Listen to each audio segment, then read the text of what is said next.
From that time, Jesus began to show his disciples that he must go to Jerusalem and suffer many things from the elders and chief priests and scribes, and be killed, and on the third day be raised.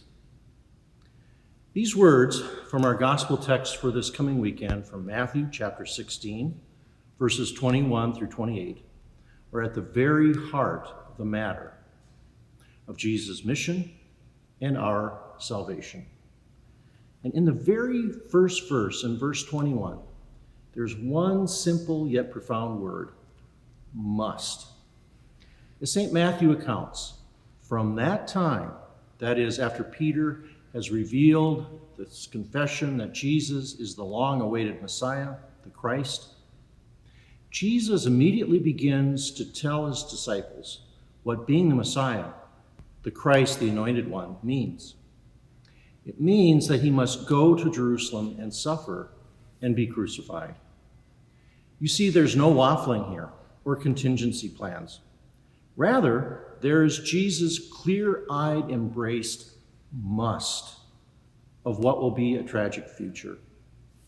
Psychiatric studies of Jesus upset us with phrases like death wish or a martyr complex. But even more disturbing is St. Matthew's way of putting it.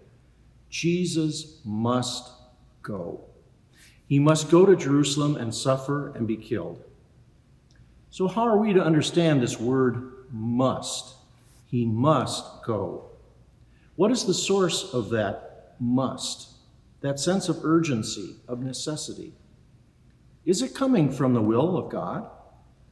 Harsh as that may sound, there's a way of reflecting on the death of Jesus as the suffering servant, the crucified Christ, that properly describes it in precisely those terms for us and our salvation.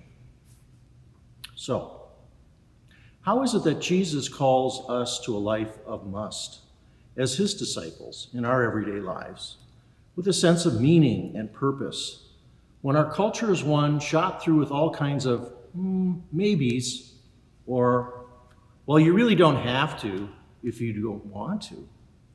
I mean, where would that kind of spirit have carried Jesus?